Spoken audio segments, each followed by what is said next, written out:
Morning, everybody. Thank you for joining the Small Business Bootcamp for this Tuesday, January 18th. We're excited to have everybody with us. I'm Robert Theobald, Small Business Ombudsman and Vice President of Small Business Services. And this morning, I want to mention we were talking with our panelists before we started, and some of you that are on often may notice that I changed my backgrounds on Zoom to different pictures throughout Arizona. So the picture behind me is of the Grand Falls up on Navajo, on the Navajo Reservation outside of Flagstaff. It's an amazing little spot there, also known as the Chocolate Falls. When we have a good snow runoff on the Little Colorado, it flows quite well. So cool place to visit in the spring. With that, we're going to jump in and start our boot camp here. As we always like to do, we like to start by thanking all of our community partners. Our community partners make these boot camps happen. We appreciate their time, their effort, their expertise to share it with all of our small businesses throughout Arizona. The Small Business Boot Camp is designed to help small businesses work through the COVID crisis and return stronger than ever. It is a statewide initiative supported by all of our community partners. And not only is it the webinars every Tuesday, last year it was every Tuesday and Thursday, and 2022 is gonna be every Tuesday, but it is a resource collected and a content library. We're gonna talk about that information here in a bit. And then for 2022, we've added a workshop series with our community partners that we'll talk about here in a bit as well. So as we talk about the resource or the content library, since we started the Bootcamp series, we've been recording all of our webinars. And with that, we have over 180 recorded webinars and presentations that you can access at any time on our website.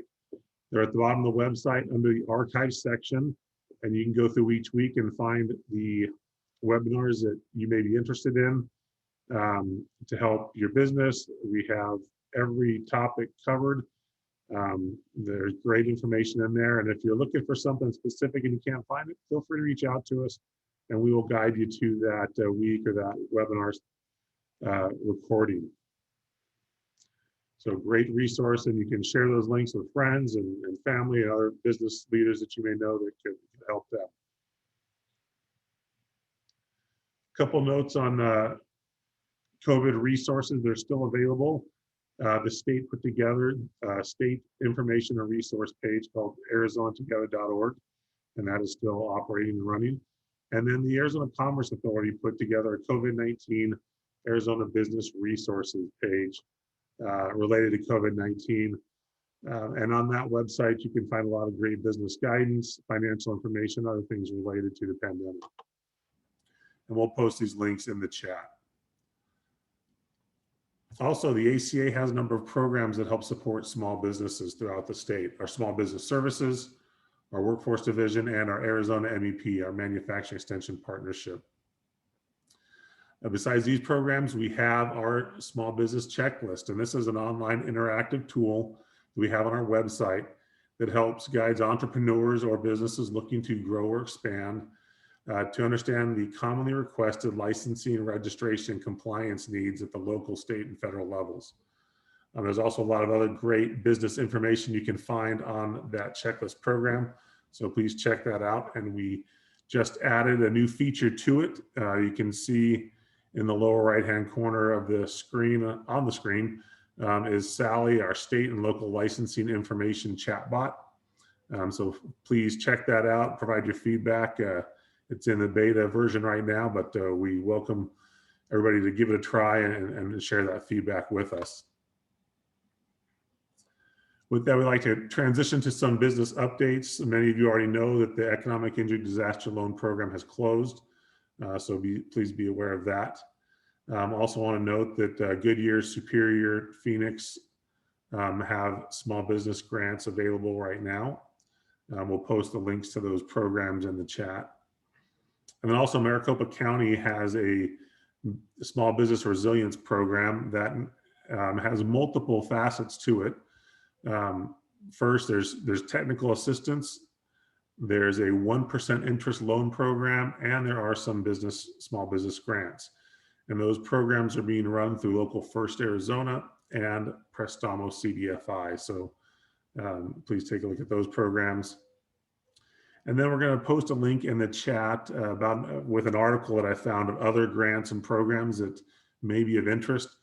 These are some nationwide grants and programs. They are competitive.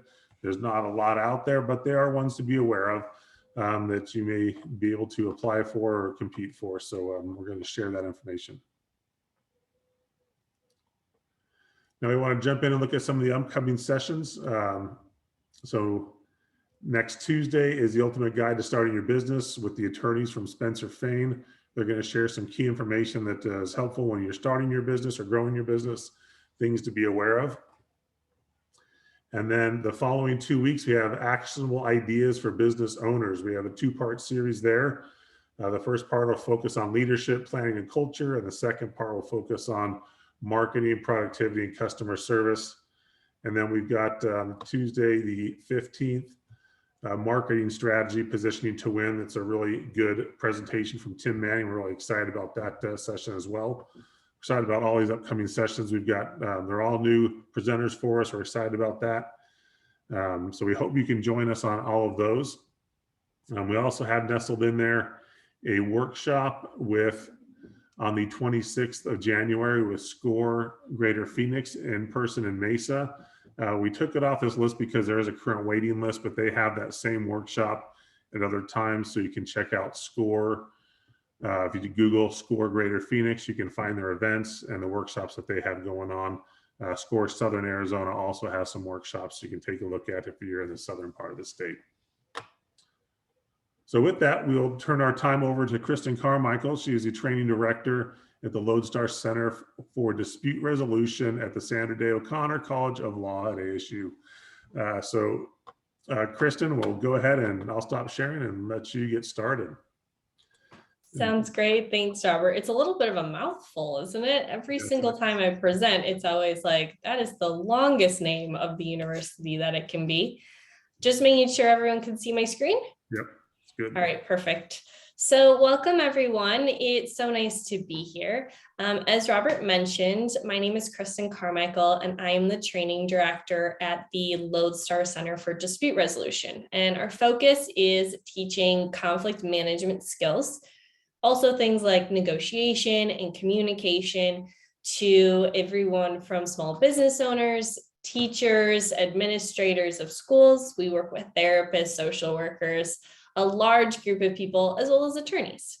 So to give you a bit of a sense, my background is as an attorney and also as a mediator. So a third-party neutral who sits with clients to help them work through their conflict, basically sitting in the middle of conflict and helping people learn how to manage it. So today what we're going to be talking about is managing conflict online, particularly in a post-COVID world that we live in. So it is going to be a little bit interactive as much as I can make it. I love making a training interactive online. So I do have some polls that we will be doing throughout the presentation as well. Might want to actually put them a little bit at the end so that we can just jump in and start talking about the topic. So to start off, when it comes to conflict, what we want to look at first is, how does conflict work? So by understanding conflict, we can then have a conversation about specifically what issues conflict rises in your business or in your life.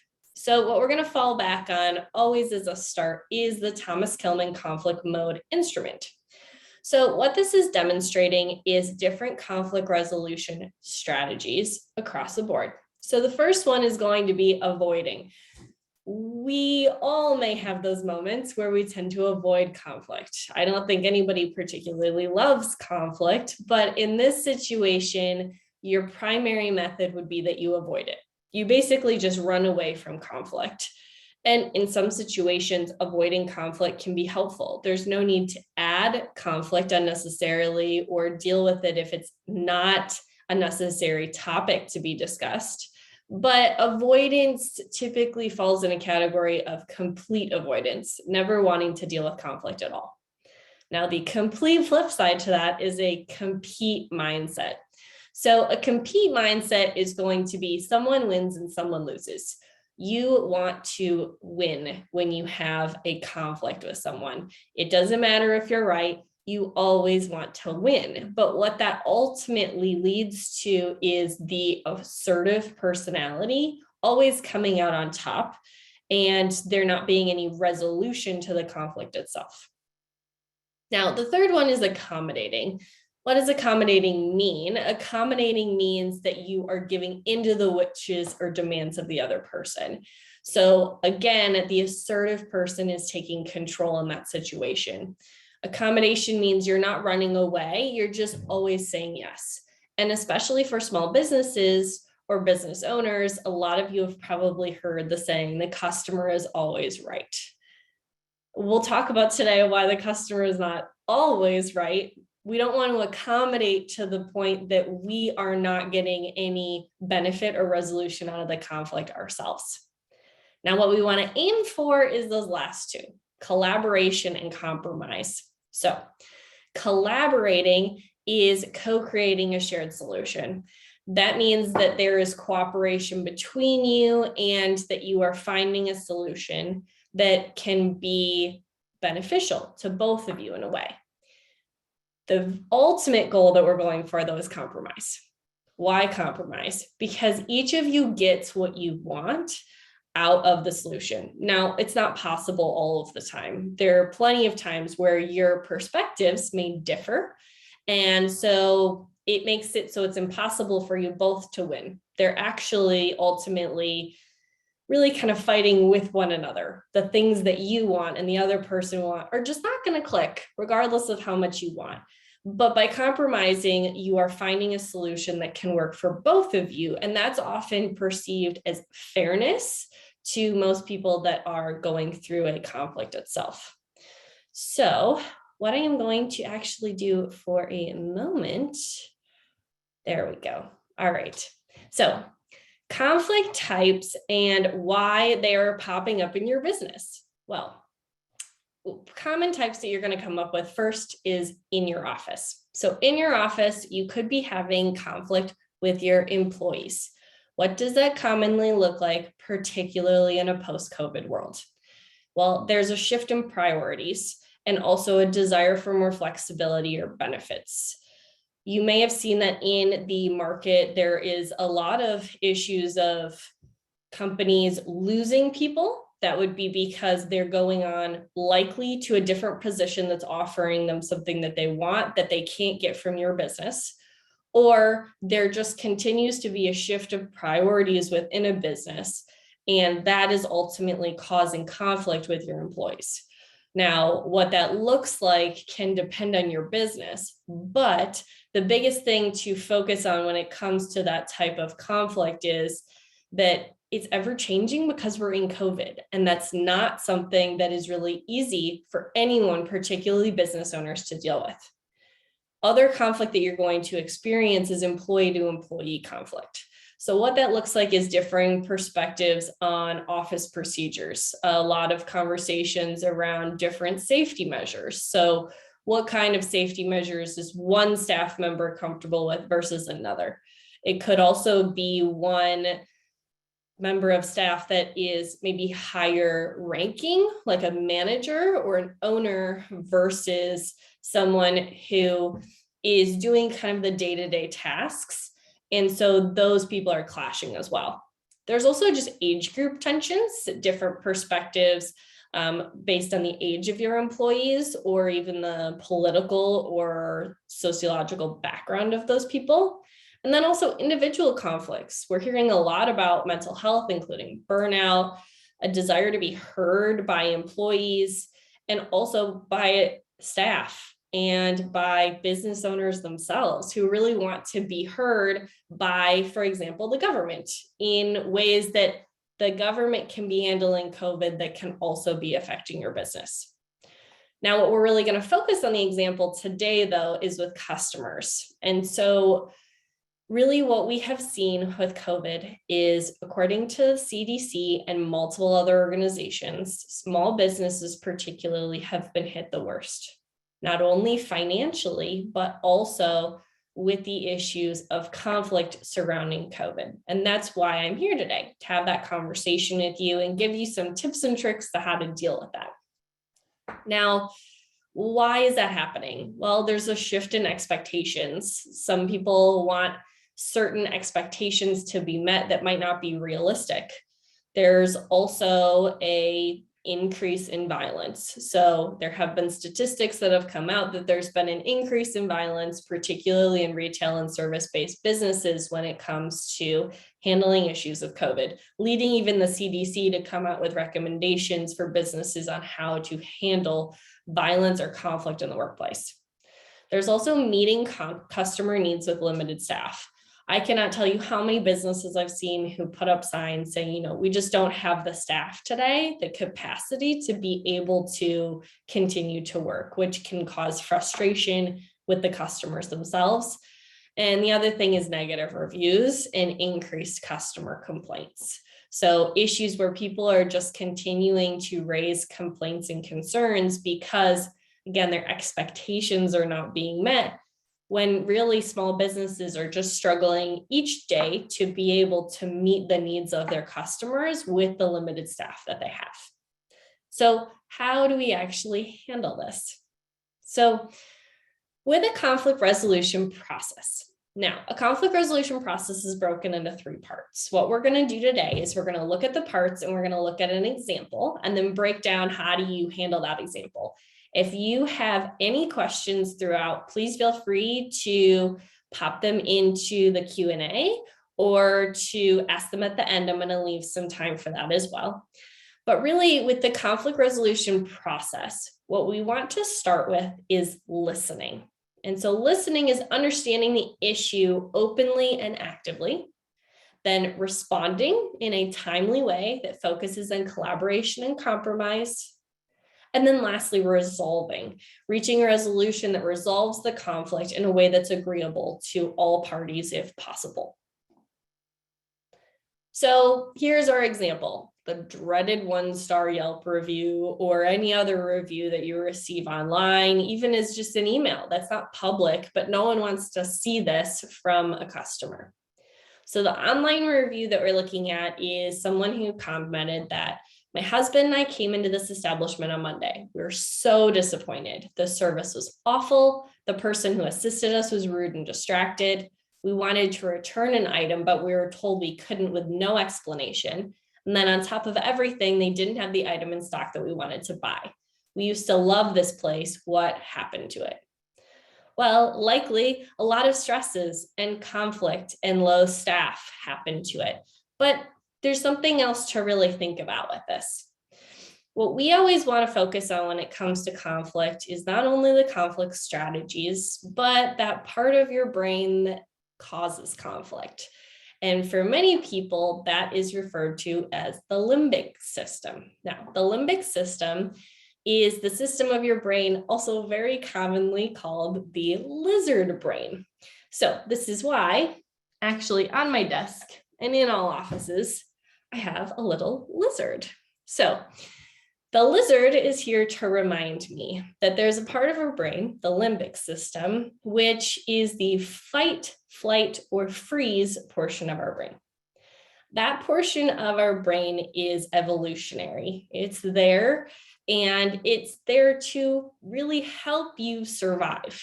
Think about it. You're standing in a savanna, and there is a lion.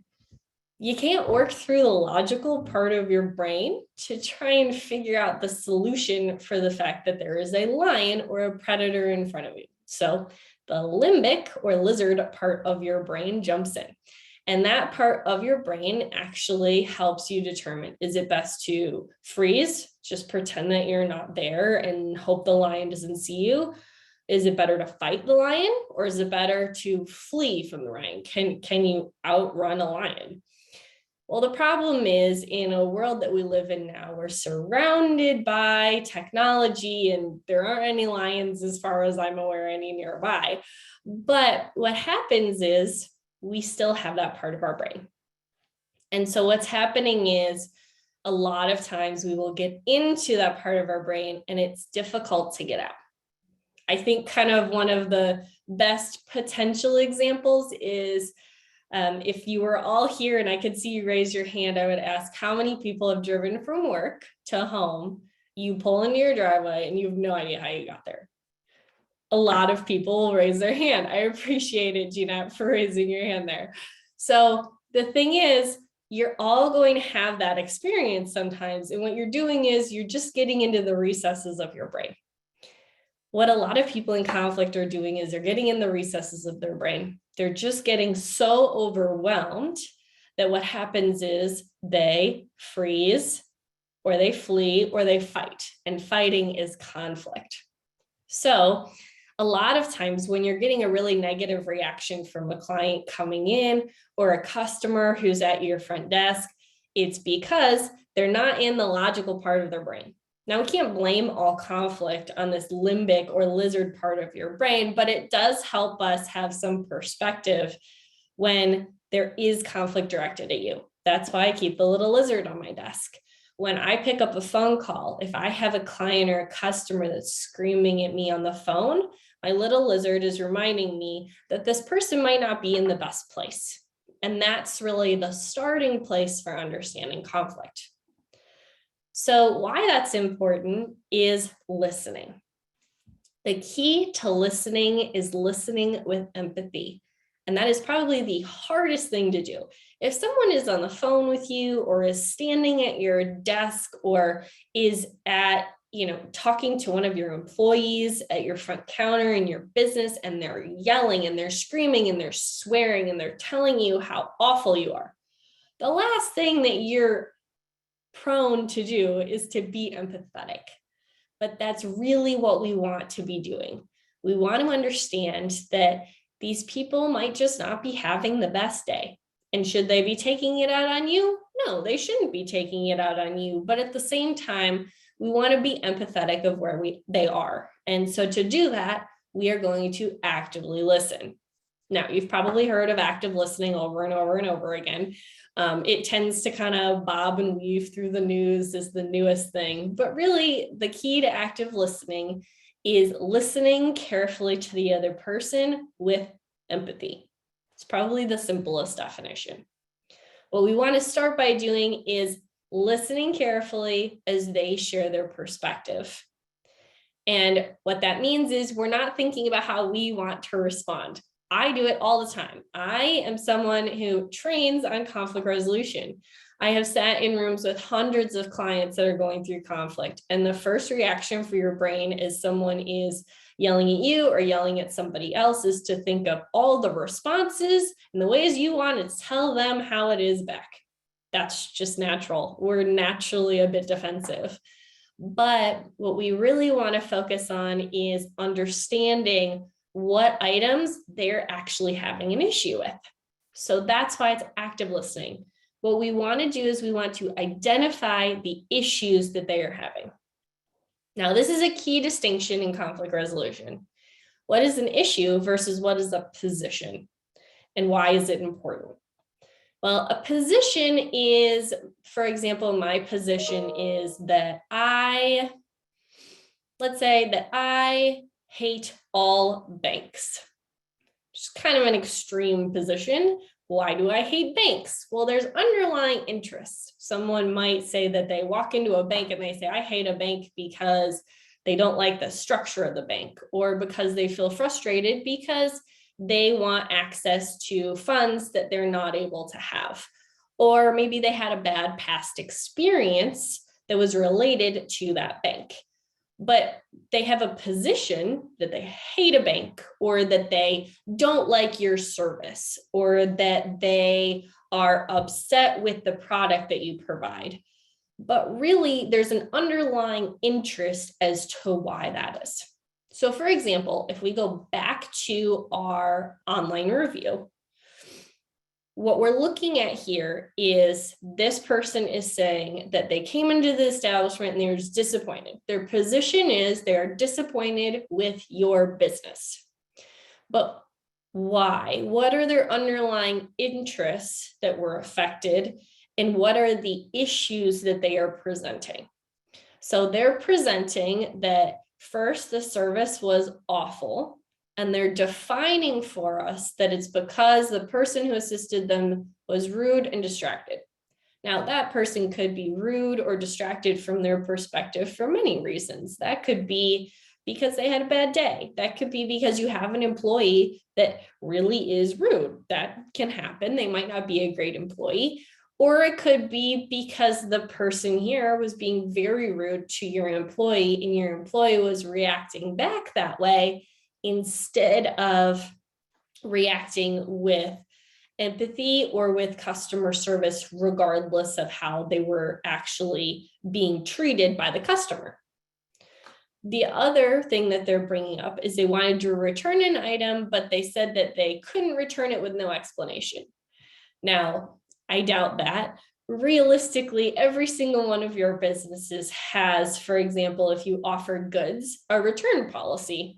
It's how you actually can communicate to your customers that you want to return something. But again, regardless of if you have a policy, from their perspective, you don't.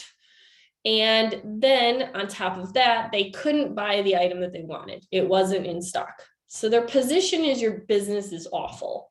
But really, their interests are they wanted to buy a certain item, they wanted good customer service, and they wanted to return something. Now, just because they wanted those things doesn't mean they're possible. It also doesn't mean that this perspective is true. A lot of times when we're reading reviews, what we're doing is we're taking this very personally. And your businesses, a lot of times, are your babies, and you should take them personally. But what we want to do is we want to be good at dissecting these out with active listening. So we've picked out what are the issues that this person has raised. Now we want to ask questions to better understand. Again, I understand someone is yelling at you and telling you awful things. You don't want to respond in kind by asking questions, but it is important to understand what the issues are. In this case, we know what the issues are. Probably don't need to ask many more questions, but we could ask a clarifying question related to what staff member they were working with and why they had that feeling about their experience. Again, we are showing empathy. We're helping that person feel like they are being heard. Even if we don't believe what they said is true, we still want to make sure that they feel heard and valued. What we don't want to do is we don't want to become defensive.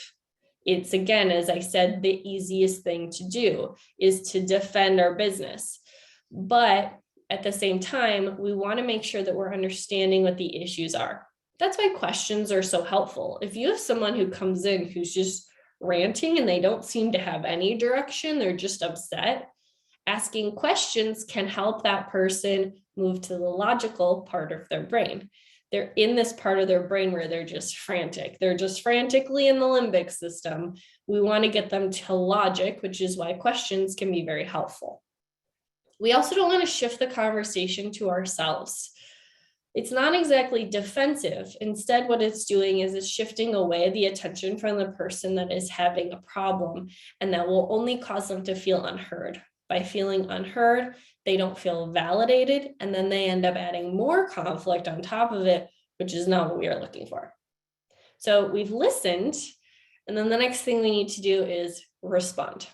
So I know you're seeing this first one and you're like, this is not what I want to do with customers that are angry. But the first thing that we need to do is we need to thank the person for their feedback. It is feedback. It's not saying that it's correct, but we want to thank them and acknowledge that they have provided feedback that could make our business better. That could just be simply saying, thank you for sharing your perspective. That's kind of the easiest go-to. Thank you for sharing your perspective. Now, we want to make sure that our tone is correct there. We don't want to be saying, thanks for sharing, that perspective of yours. People will read that immediately. So we just want to be honest, open, and empathetic towards the other person's feelings. They're feeling upset, even if you don't believe their feelings may be valid in that situation. We want to thank them for their feedback. And then what is very key is address their specific issues raised. It doesn't hurt to say, thank you for providing your perspective. I understand there are some issues that you had with our service.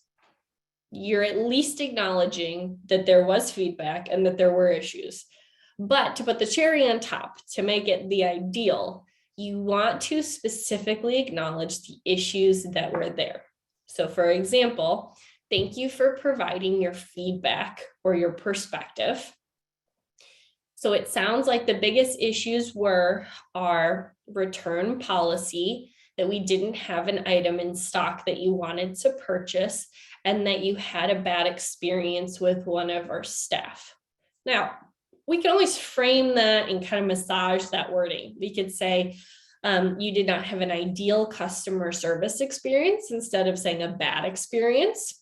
Or we can say something like, you were not able to get the item that you wanted, but we do have it in stock. So we can massage that, and we'll play around with that when we're talking about finding a resolution as well. We also do a presentation at ASU on how to specifically tailor emails and answering emails and kind of massaging that wording. I won't spend too much time on it today, but definitely recommend that. You want to be clear, considerate, and timely, particularly when it comes to something like a review online. Obviously, if someone is in your building, is in your office, and they're creating conflict and they're yelling at that time, then at that time, you have to be timely and you have to respond at that moment because they're there. But online reviews or emails or even voicemails, we can tend to avoid them. And when we avoid them, what we're doing is we're often letting the conflict grow from the other person. Or if it's a public review, such as a Yelp review or a review on Google, what it's then looking like is that we are not responding to them and we don't care about that review. Maybe not just to that person, but it can have that perception to the public. So it's important to be timely. And it's also important to invite further conversation to find resolution. Again, I feel like every training I do, I get the looks if I can see everyone being like, I don't want to talk more with the person. I don't want to thank them, but we want to build that rapport and build that trust with the other person. When it comes to active listening, a key element is building trust and rapport. We want to build up that relationship, even if it's a short-term one, so that we can actually have a successful conversation with the other person. They can feel heard and validated, and you also can feel heard and validated. It might not ultimately end up in any change in your business. It might not end up in any resolution of sorts when it comes to a physical or tangible change, but it can result in a resolution of the other person's feelings and how they're feeling heard. What it can result in is it can result in a change review, or it can result in the at least public perception that you have resolved this in a really nice way. If you haven't read Yelp reviews and responses, you'll see the difference between someone who is responding empathetically and responding in a productive way and someone that is responding defensively. Oftentimes it's found that when people look through reviews, even if they're negative, if there's a response that is then positive and finding a solution, then they are going to have a more positive trust and rapport with your business when they're walking away from that site than say if they saw a response with you saying, no, that never happened, or becoming defensive with the person and their review. Now, a few tips for if you are in person with someone, because this is where we've seen a substantial rise in conflict with small businesses, is in-person interactions with people upset over, for example, the COVID restrictions or limited staff or any other issues that you're having within your business while you're trying to navigate the pandemic. You may have someone who's yelling. So someone who's raising their voice or becomes very angry. Really, your human reaction is to mirror what they are doing. So to yell back or to raise your voice to get their attention. when really human beings tend to mirror. So you may have seen psychology shows or different situations where, for example, a family member, somebody's sitting like this at the table, and then as the dinner goes on, a ton of people at the table tend to do the same mannerism, or they tend to react in the same way. What that's doing is you're mirroring the other person. Now, there's lots of psychology behind this, and I'm not going to say that I am a psychologist, but really at the core, human beings want to be liked and they want to be normal. And so what we want to do is we want to seem like everybody else around us. And that's why we tend to kind of mirror the way that someone is sitting or the way someone is acting. So one of the most helpful things that I ever do when it comes to conflict is to mirror the behavior that I want the other person to meet. Now, it's not saying the other person immediately will mirror my behavior. It would be perfect if we had that world where it's just, I do something and you do what you see me do. But if you do it for long enough, the other person just naturally starts to kick into what you're doing. The biggest thing when someone's yelling, for example, is to lower your tone of voice.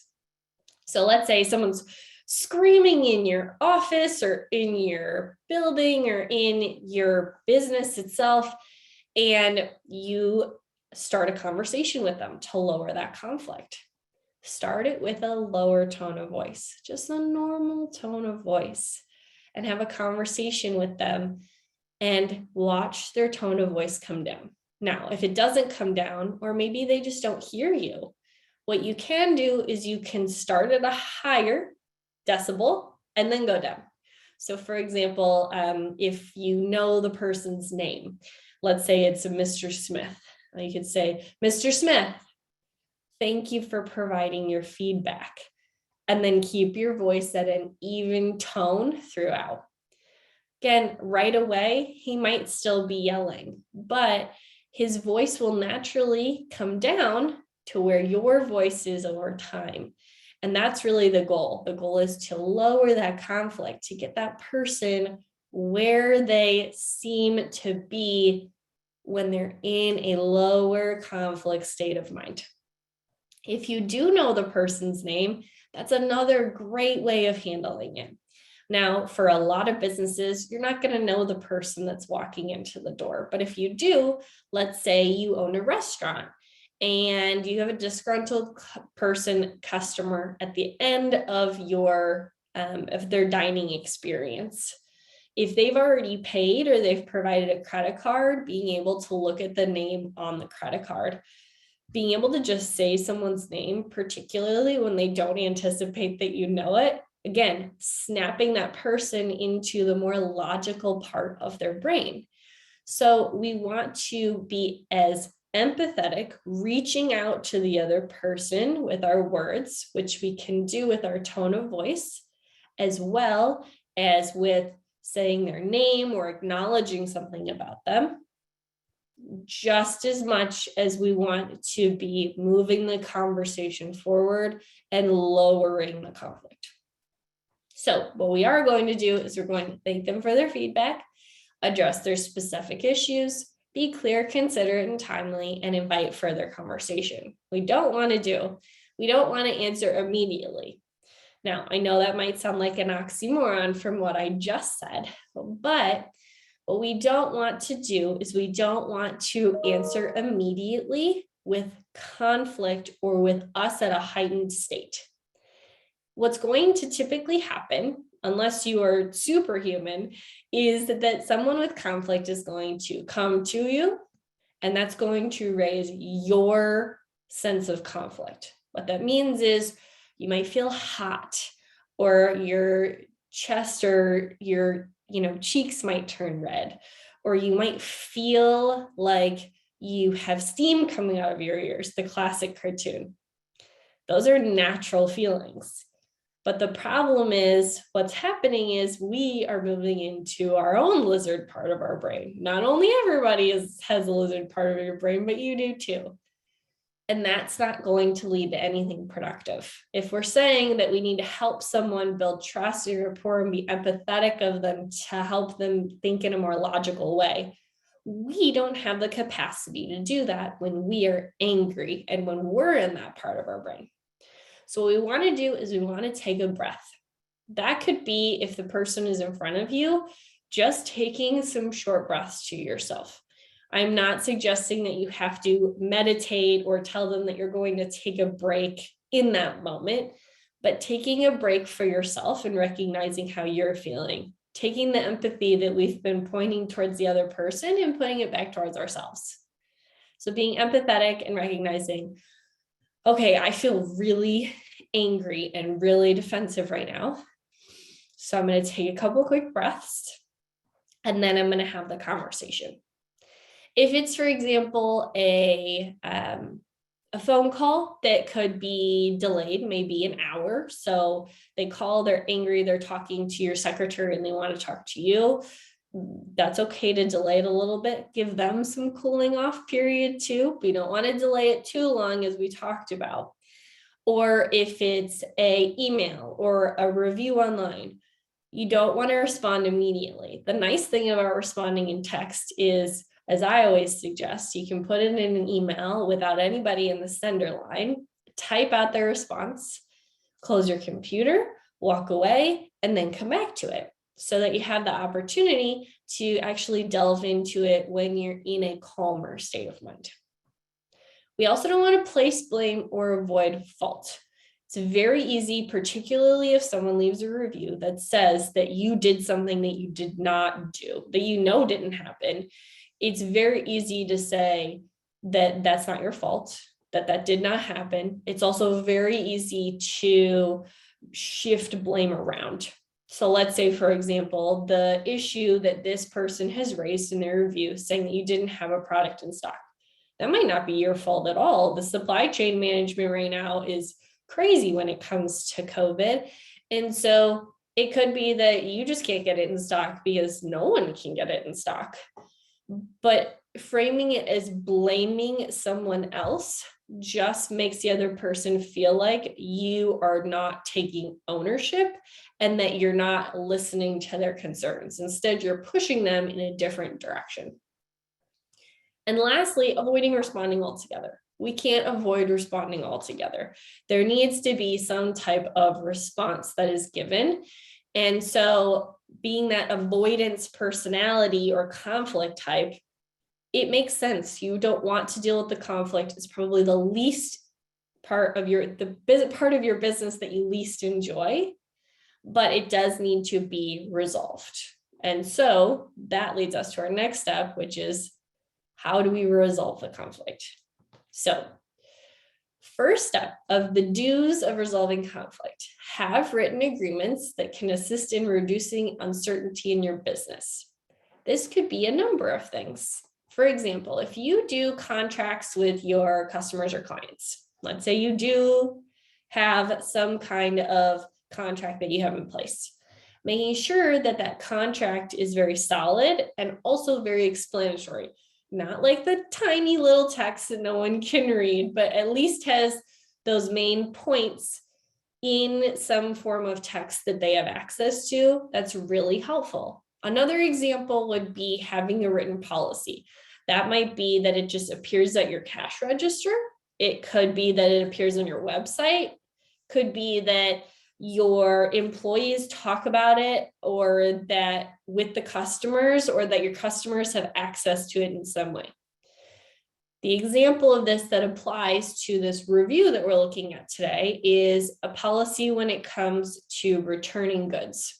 As I said, it's very unlikely for a business not to have a policy that sells goods to have a return policy. So we want to make sure that return policy is well known and understood by employees, and that it is written down somewhere that customers can see. That way, we're not getting defensive, we're not placing blame, but we have something to fall back on that says what a return policy is, so people can feel knowledgeable. Now, the person who left the review, your return policy could have been printed in giant letters behind your cash register when they came into the store. If they are just angry and they're basically, for all intents and purposes, seeing red, they're not reading your return policy. So it's just having it available. They might not read it, but that is not your problem. That's something that you can reference when you're talking about resolving a conflict. Now, another one is brainstorming solutions that address their interests. Again, we want to address the issues that they've brought up. If someone just seems angry, they don't really have issues that they've brought up, that's why we're asking questions. We need to understand what are the issues so then we can brainstorm solutions. And we can always get the other person involved in brainstorming and finding those solutions when it's appropriate. Now, the last one is following through on the determining resolution.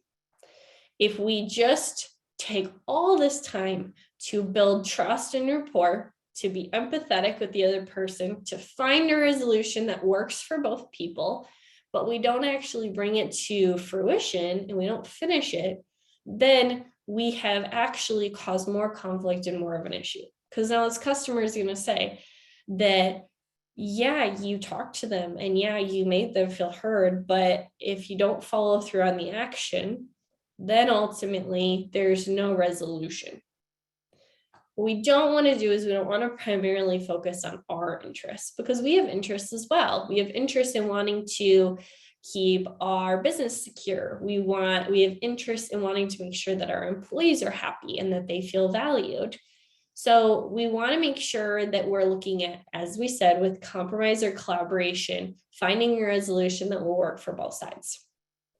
So how does that, again, come back to our example? So if we go back a few slides to the example, what I want you to focus on first is there any positive things here? And there is. They used to really love this place. Now they probably still do. It's just that they had some complaints. Do all reviews or negative comments come with positives? No, they don't. But if they do, let's take advantage of them when we're responding. Now, we have, as we went through this example, we've looked at the issues, we've identified them. Now, in a review, what we can do is we can reach out to the person individually. We can let them know in a message, we want to, let's say the customer's name, Sally. Sally, thank you for providing your perspective and feedback. We really want to help resolve these items. Now, first one's really easy to solve. Your return policy. You have a return policy in place. So you can let them know. I understand that you were wishing to return something. Our return policy is blank. If our employees did not share that with you, then I apologize. But regretfully, as your purchase was made prior to that date, we are not able to accept that item. It's not saying that you have to end up accommodating and telling the person, yes, I'm going to do this thing because you wrote a bad review. But you can fall back on your written policy, still be empathetic, still make them feel heard, but let them know this is the written policy. It is written in place. And I regret if you weren't told what it was, but this is our policy. Now, again, you want to be careful with tweaking words. We don't want to make it so it sounds defensive. We want to make it sound like this is what our policy is, just so that you're aware in the future. Now, you can also clarify the item that wasn't in stock, depending on the reason.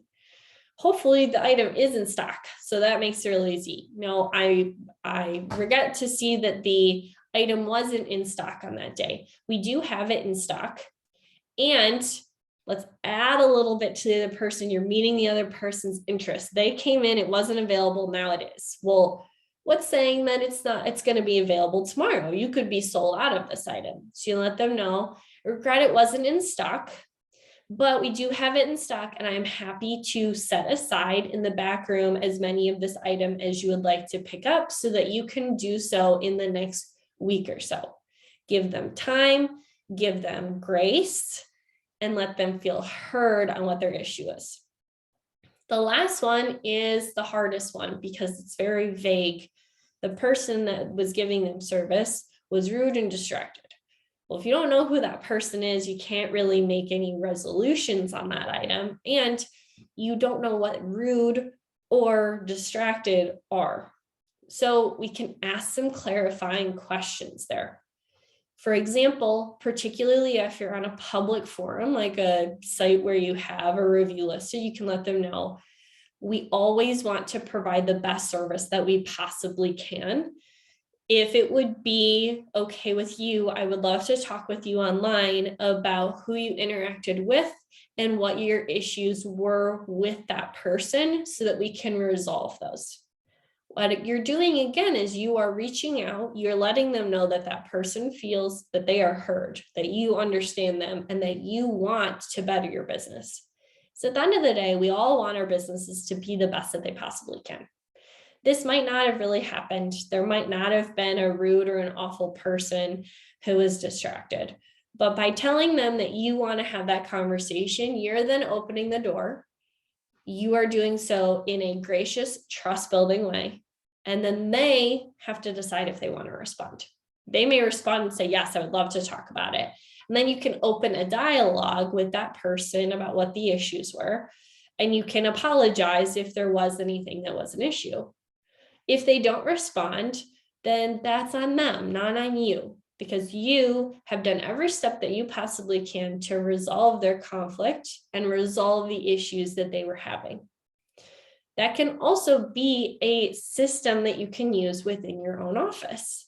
So for example, this could absolutely be something that you use when you're talking to people about issues between employees. So employees are having a problem. All right, well, they also need to use these same skills and techniques to work together. And if they don't know how, that's okay, because a lot of people aren't taught how to. You as a business owner can help them have that conversation and act as a mediator, an intermediary in between them to help them have the conversation and continue to guide them through these steps, letting them know, okay, so first we want to listen to the other person's perspective. It might not be the perspective that you believe in. It might not be your perspective, but it's a perspective that's valid that we want to hear so that we can understand. Then we want to work on responding. How can we respond in a way that is empathetic and thanks the other person for their perspective in a genuine way? So we've talked about it's very important to be genuine. And then how can we find a resolution that's going to work for both people, that looks at the issues that they had, why they are having them, and what are ways we can solve them? Now, I'll acknowledge there are going to be some people who, like, for example, with online reviews, trolls, people that just leave bad reviews to leave bad reviews. This doesn't always solve that conflict because a lot of times it's not conflict, it's just ill will from another person. So there is the difference between there's a genuine conflict and there's a made up conflict. But even having the ability to respond to those people in as caring and as empathetic a way as possible will just show that regardless of this bad review that you've had or this situation that's come up, you still, at the end of the day, have been responding in as courteous and kind a way as possible, and that you're not defending your business. It's just that you are taking every opportunity that you can to grow your business and better it. So I do want to, of course, with me sharing my screen, and my computer also does not want to let me do the polls. So I do want to give you all the opportunity to answer some polls as well. So let me share those with you. And I'm going to stop sharing my screen as well. And then I want to give you the opportunity to get some questions answered as well. All righty, so I'm going to pop some polls on the screen for what you've learned today. So first one, being completely honest, now that we've talked about this, what kind of conflict resolution technique do you think that you're most accustomed to?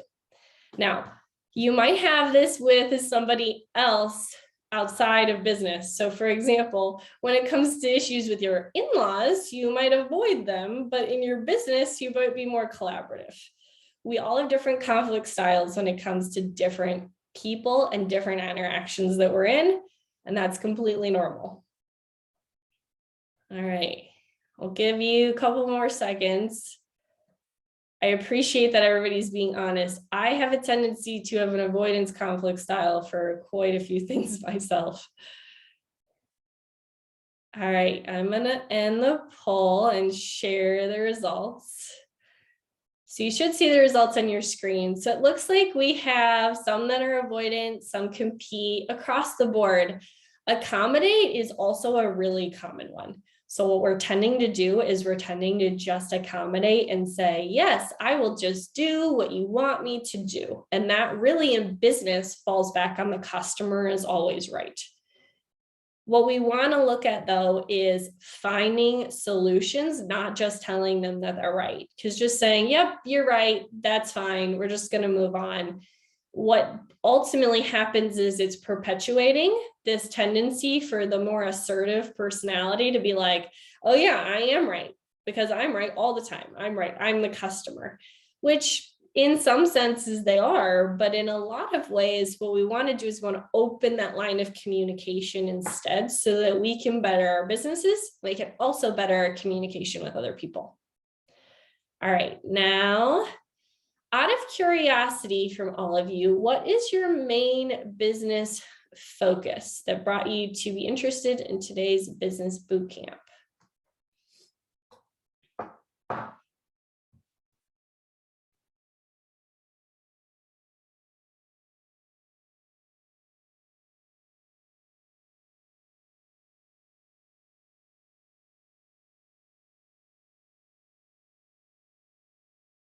Of these, like particularly service, food and dining and entertainment, just statistically, what we're looking at with conflict resolution have been hit really hard, but each and every one of these businesses is experiencing its own issues.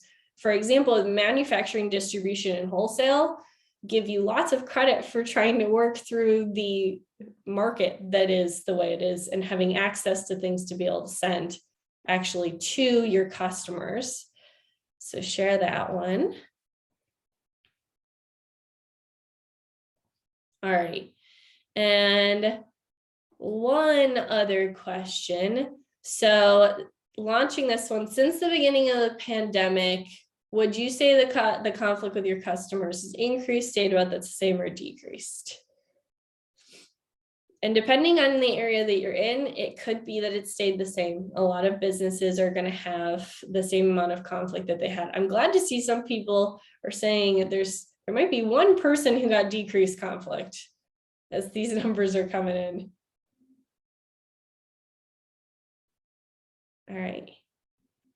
Being cognizant of time, I'm going to share these results. So I hope this shows and helps everybody understand that there's lots of different conflict methods, but there's also just really easy techniques. What you want to do is you want to stack the techniques on top of each other.